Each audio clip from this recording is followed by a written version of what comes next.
Welcome to the College Investor Audio Show, where we talk about the biggest issues impacting millennial money, from student loan debt to side hustles to building wealth. We will show you how to get out of debt so that you can build real wealth for the future. Welcome to the show today. So glad you're here as we answer this question we've been asked before. Hey, what happens if I don't pay my student loans?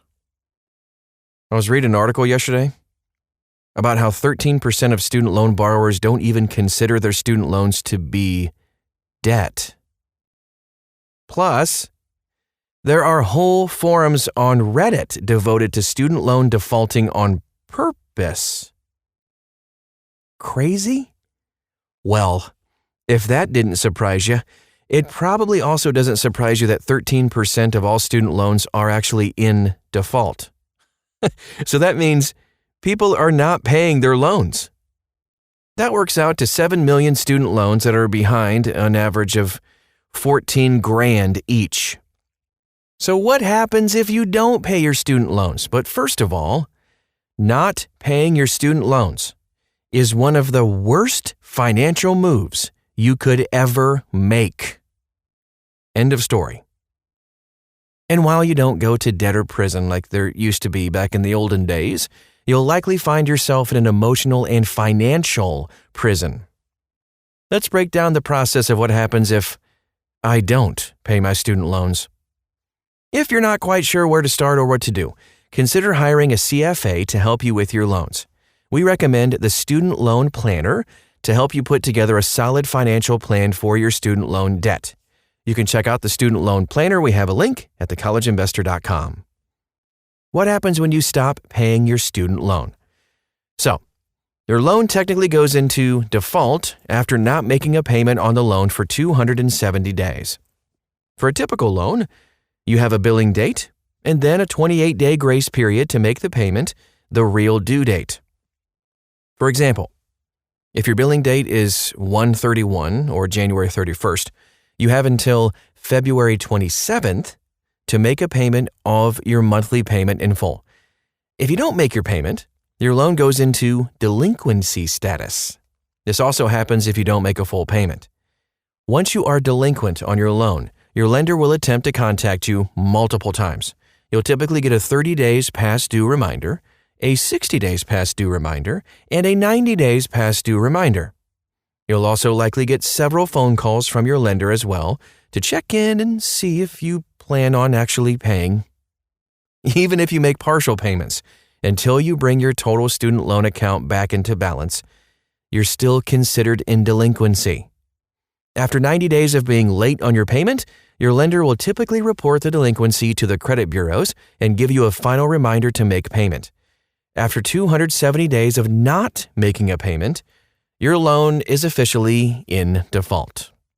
At this point, it will typically be transferred to one of the many student loan collection agencies.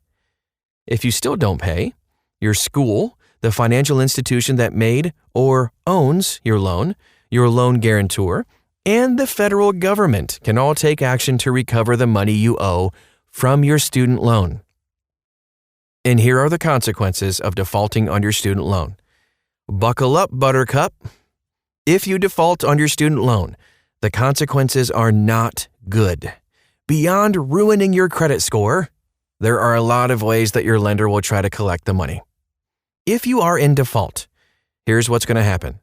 The entire loan balance and any accrued interest immediately becomes due and payable. You lose eligibility for certain programs like student loan forgiveness, forbearance, deferment, and changing repayment plans.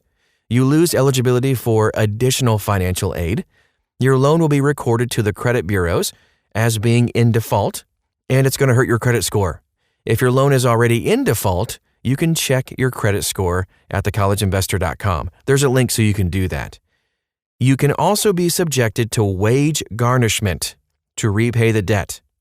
If you are a federal employee, you could be subject up to a 15% garnishment due to the federal salary offset. Yikes!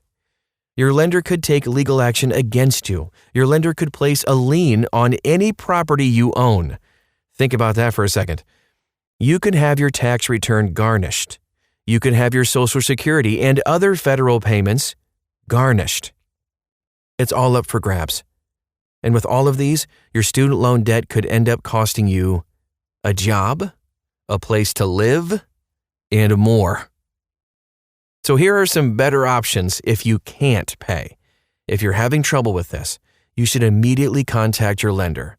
Listen, there are a lot of options for you that could help you, and all of which are better than just not paying your loans. First, you should look at changing your repayment plan to something more affordable. You could switch to IBR or Pay, which are income-based plans that could put your payment at $0 if you qualify. That's huge. The second thing you can do is if you're having a temporary hardship, you could ask to have your loans put into deferment or forbearance. This will give you a little time to regroup without having to make payments. But remember, interest is going to still accrue, but you won't be required to make payments. Finally, you can check to see if you qualify for any type of student loan forgiveness program. If you don't qualify for a traditional student loan forgiveness program, you could switch repayment plans to one that includes student loan forgiveness as well. With federal student loans, there's really no reason why you should default. If you can't pay your loans, there are options to help you. Private loans are a little bit trickier though, but even then, you do have options. Here's a quick reminder about your student loan debt. It's important to remember this. Even if you don't pay your student loans, the government or your lender will always get their money for your loan. That's because they can garnish your wages and taxes to make sure that they get paid back. According to the 2013 Department of Education budget, after the federal government pays collection agencies to recover the loan, the government is still likely to recover about 96% of what the borrower owes. Did you hear that? So even if you don't pay your loan back, the government, after paying a collection agency, mind you, still gets back 96% of what they were owed.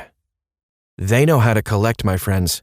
You can't escape your student loans, and not paying them is not the answer. Regardless of what the dude on Reddit said. He's weird. Anyway, thanks so much for stopping by today. If you want to dig a little bit deeper on this, you can. We have links to everything we talked about at thecollegeinvestor.com. We want to help you get out of debt, pay off those loans, and forget about it forever. Not to ignore them, but just to do it. We have all the resources to help you. Again, thecollegeinvestor.com.